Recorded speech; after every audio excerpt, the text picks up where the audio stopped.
Упражнение тяга к поясу в наклоне гантели. Мы с вами будем делать по одной, по очереди. Беремся за гантель. В идеале выставляем ногу, точнее руку на опору.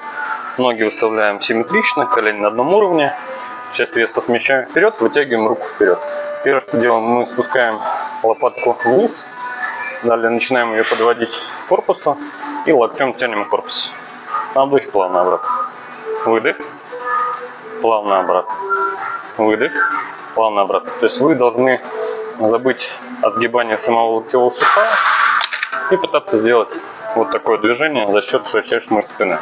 Закончили одну руку, выставили другую, взяли гантель и точно так же вторую. На выдохе сокращаем, на вдохе плавно обратно.